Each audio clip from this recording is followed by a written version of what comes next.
David, the CEO of a billion-dollar company, thought he could humiliate anyone. But when he slapped Alex, the elderly janitor, he set in motion a chain of events that would cost him everything. Stay tuned to see how karma strikes back. David strode through the gleaming halls of his corporate empire, every step echoing authority and wealth. The marble floors reflected his polished shoes, the walls adorned with modern art and awards that reminded everyone of his power. Employees scurried past, heads bowed, murmuring polite greetings that barely reached his ears. He was a man who believed influence and money could command anything, and anyone who crossed him, even unintentionally, was a minor annoyance at best, a target at worst. Today, however, even the pristine environment seemed to conspire against him. A small puddle of spilled coffee near the elevator caught his eye, a trivial detail that somehow ignited a spark of fury. At the other end of the hall, Alex moved with quiet diligence. A man in his late 60s, the janitor of the building. He had been cleaning these offices for decades, yet he never sought recognition or attention. His worn uniform and steady hands reflected a lifetime of work, of pride in doing what others ignored. Alex's presence was almost invisible to most employees, a background figure in their busy corporate lives. But there was a calm dignity in him, a patience and humanity that quietly demanded respect without needing to speak. David's gaze fell on the puddle again. He stopped abruptly, letting a sharp sigh escape his lips, drawing the attention of nearby staff. "Who's responsible for this?" he barked, his voice slicing through the office like a knife. The employees froze, exchanging nervous glances. No one dared answer. In their eyes, David's reputation as a man who demanded perfection and punished those who failed was enough to keep mouths shut. Alex looked up from his broom, his face calm, his eyes meeting David's for a fleeting moment. He did not flinch, but neither did he speak. The office seemed to hold its breath, waiting for what was about to happen. David's anger, trivial though it might have been, found its target. He stormed toward Alex, towering and intimidating, and without warning delivered a sharp, stinging slap across the elderly man's face. The sound echoed unnaturally in the marble corridor, louder than it should have been, reverberating off the walls and settling like a dark cloud over the office. Employees gasped. Some instinctively moved back, their hands trembling. Some whispered hurriedly to each other, unable to believe what they had just witnessed. But fear was stronger than outrage. No one stepped forward. The hierarchy, the luxury, the power David wielded. These were walls no one dared climb. The atmosphere was thick with tension, each person acutely aware that any reaction could make them the next victim of David's wrath. Yet, despite the shock and fear surrounding him, Alex did not cry out or retaliate. He stood tall for a brief moment, the redness on his cheek a silent testament to the injustice he had endured. Then, slowly, deliberately, he turned and walked away. There was no anger in Alex's stride, no shouted words or dramatic gestures. Just a quiet, burning determination, the kind of resolve that cannot be broken by arrogance or violence. His eyes, steady and piercing, seemed to see beyond the immediate humiliation, beyond the walls of this office, and into a future where dignity mattered more than fear. Every step he took carried the weight of years of endurance, of a life spent proving worth not through power or wealth, but through character. David, meanwhile, felt a rush of temporary satisfaction. To him, this was justice, or so he believed, a reminder to the office that he was in control. He did not notice the subtle, almost imperceptible shift in the room. Whispers grew beneath the surface. Eyes that had avoided him now followed him with cautious interest, weighing his every movement. A seed of doubt was planted in the minds of those who had revered him. For the first time in years, the aura of invincibility surrounding David began to crack. Thin fissures appearing where confidence had once reigned unchallenged. Yet, in the heat of his arrogance, David missed the significance of what had just happened. The slap was more than an act of cruelty. It was a symbol, a revelation of his hubris and his disregard for humanity. To the outside world, it may have seemed like a fleeting act of anger, but to those who knew Alex, to those who could sense the strength of quiet integrity, it was the first step toward a reckoning. Alex's composure, his refusal to lower himself, his silent march away from the humiliation, spoke louder than any words could. And so, as David returned to his office, straightening his tie and smoothing the creases from his tailored suit, he remained blissfully unaware of the storm that had begun to form. Behind the polished floors and glass walls, behind the whispers and stolen glances, the stage was set. A man who had been overlooked, dismissed, and humiliated would quietly, but inevitably, shape events that David could not yet imagine. The first act was over, but the story had only begun, and the consequences of arrogance were already moving silently through the halls of power. David chuckled to himself as he sank into his leather chair, convinced that the slap had been a necessary reminder to Alex, and to everyone else, that he was untouchable. In his mind, the janitor was powerless, a background figure whose dignity was irrelevant in the grand scheme of corporate power. The office, however, told a different story. Whispers began to ripple through the cubicles, quiet at first, then gaining strength. Employees who had once moved with robotic efficiency now hesitated, glancing around nervously as if measuring whether speaking, or even thinking aloud, was safe. Morale, once high in the gilded halls of David's empire, started to falter, leaving tension hanging like a heavy fog. The incident that seemed trivial to David was already shifting perceptions. Employees who had admired him, or at least respected his authority, now saw arrogance in stark relief. No longer was David simply a leader. They saw him as a man who equated power with dominance, a man willing to humiliate someone for a minor error. Quiet conversations grew into subtle acts of resistance, delayed reports, half-hearted smiles, and small oversights. Nothing overt, nothing that could be traced directly to him. But the cracks were forming. Meanwhile, a major opportunity loomed on the horizon, a $300 million contract with a global partner that could cement David's company as an industry leader. The meeting was scheduled in the following week, a high-stakes negotiation with clients who valued not just financial performance, but ethics, integrity, and respect. David, confident in his charm and business acumen, prepared meticulously. He envisioned himself walking into the boardroom, exuding charisma, sealing the deal with a handshake and a smile, and dismissing any lingering distractions. In his mind, nothing could possibly derail his path to victory. But the world outside David's self-assured bubble had a different plan. Word of the slap began to leak, first through whispered conversations, then reaching the ears of journalists who had long monitored the company. Within hours, the story spread beyond office walls, and even the global partners received reports of the incident. What David had considered a minor display of authority was now a glaring question mark over his character. The clients hesitated, sending subtle inquiries about the company culture, the treatment of employees, and the ethical standards in place. Suddenly, the focus was no longer the financial numbers, but the integrity of the man leading the enterprise. Amidst the chaos, Alex continued his work silently. He moved through the office with the same professionalism, sweeping floors, emptying trash bins, polishing surfaces, all without complaint or display of bitterness. His dignity was evident in every action, a quiet contrast to the arrogance radiating from David's office. Employees noticed this, some exchanging knowing glances, silently comparing Alex's humility and competence with their CEO's behavior. Alex never sought recognition or revenge. He simply continued to do his job with unwavering respect for himself and others.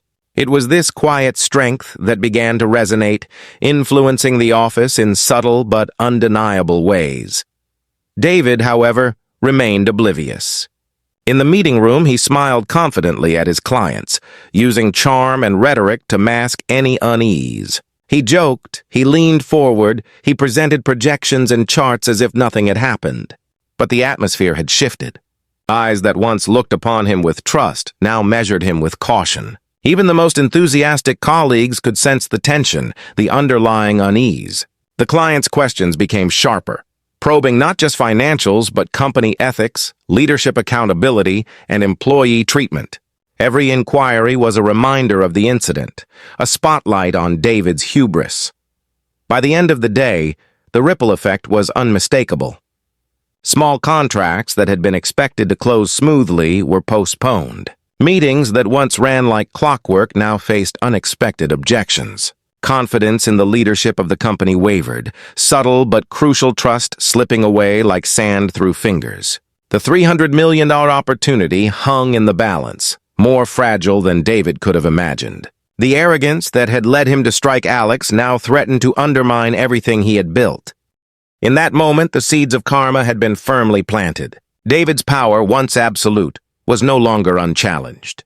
The slap, the public humiliation, and the casual disregard for humanity were beginning to shape consequences that he could neither charm nor coerce away. Meanwhile, Alex moved through the office as he always had, silent but steadfast, a living reminder that dignity and integrity could never be struck down by arrogance alone. The office hummed with tension, uncertainty, and quiet anticipation, the stage set for the storm that was only beginning to gather. The day of the $300 million contract meeting arrived, and the tension in the boardroom was almost tangible. David walked in as if he owned the place, his tailored suit immaculate, his confident smile carefully in place. Behind him, his executives fidgeted, papers shuffled nervously, and the air hummed with anticipation. Outside the glass walls, employees glanced in surreptitiously, aware that this meeting could define the company's future and perhaps expose the cracks in their leader's armor. The clients, a consortium of international investors and decision-makers, sat poised, their expressions courteous but guarded, their pens hovering over contracts ready to write or to retract. David launched into his presentation, his voice steady, his projections flawless. Charts rose and fell on the screen, figures gleamed in pristine graphs, and he emphasized market dominance with the practiced flair of a man used to winning. For a moment, it seemed as if his confidence alone might carry the day. But then, almost imperceptibly at first, a question broke the rhythm. A client leaned forward, his tone measured but firm. "Mr. David, we've received troubling reports regarding the treatment of your staff, particularly an incident involving an elderly janitor named Alex. Can you explain your approach to employee respect and workplace ethics?" A ripple of silence passed through the room. David's smile faltered for just a heartbeat, but his pride immediately surged, defiance overriding hesitation. "I believe in discipline," he said, his voice firm.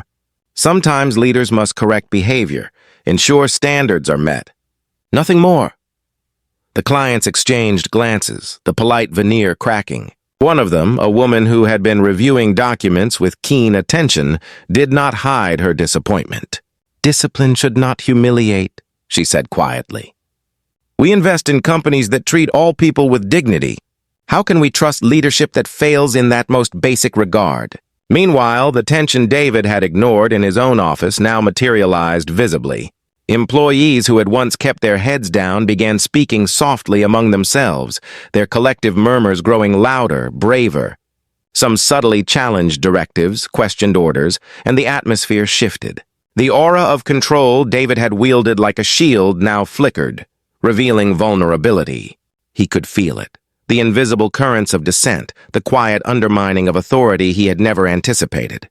His once unquestioned dominance was being eroded by the very people he had thought beneath him. As David refused to apologize, as his words hardened into justifications, the client's patience thinned. Their nods were curt, their smiles polite but empty.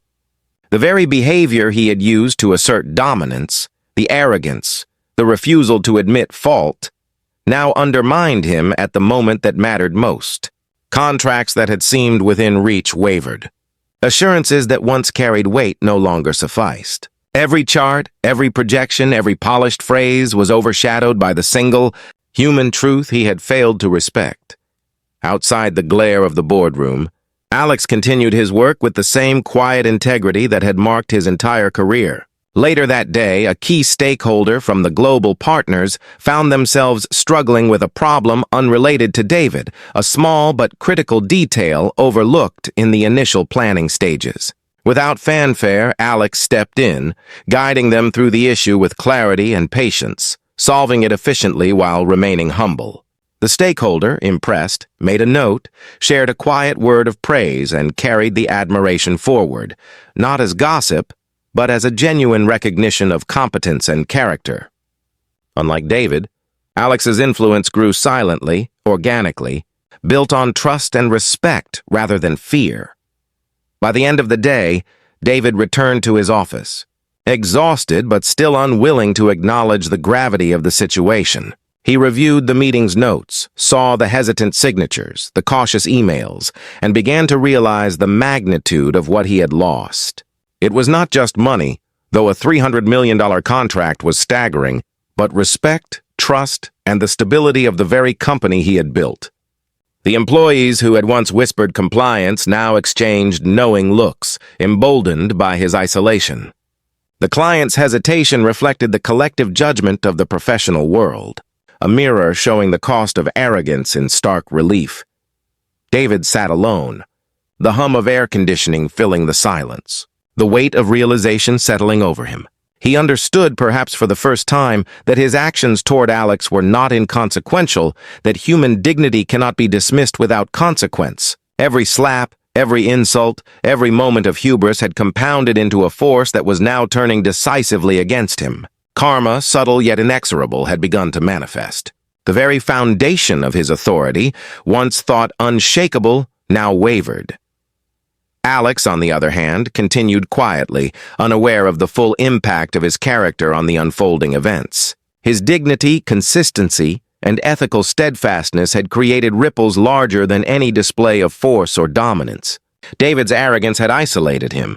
Alex's humility had elevated him. The contrast could not have been starker. In the quiet of his office, David finally glimpsed the truth. Respect cannot be demanded, trust cannot be coerced, and leadership cannot thrive on fear alone. The turning point had arrived, and David was left to confront the consequences of his own making. The morning news hit like a thunderclap. Headlines blared across every major financial outlet. $300 million contract awarded to competitor amid corporate ethics concerns. David stared at the screen, disbelief and anger warring in his expression. The deal that had been within his grasp, the contract that promised to solidify his company's dominance, was gone. All because of him. Because of a moment of arrogance, a public act of humiliation that had shattered the fragile trust he had assumed was unshakable. Emails flooded in from employees, investors, and partners alike, filled with cautious words, veiled criticisms, and subtle suggestions that reflected the damage done. The ripple effects of a single slap had expanded into a storm he could neither contain nor reverse.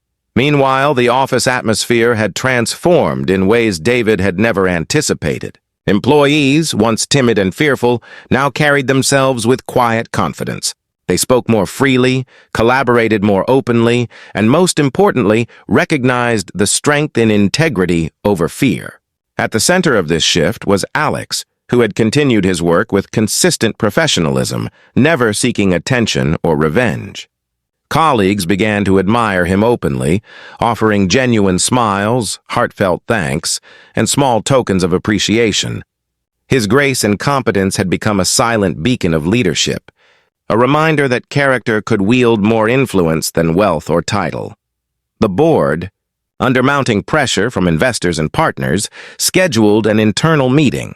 David, stripped of the usual deference, had no choice but to confront the reality of his actions. He entered the room, stiff, uncomfortable, his usual confidence replaced by unease. Alex was there, quietly finishing his tasks, unaffected by the tension in the air. David cleared his throat, and for the first time in years, his voice wavered. "Alex," he began, his tone heavy with sincerity, "I was wrong.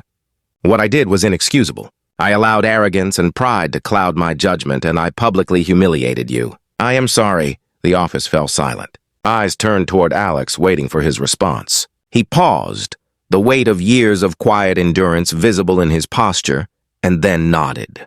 "Thank you," he said simply, his voice calm, steady. There was no anger, no dramatic confrontation, just a measured acknowledgement.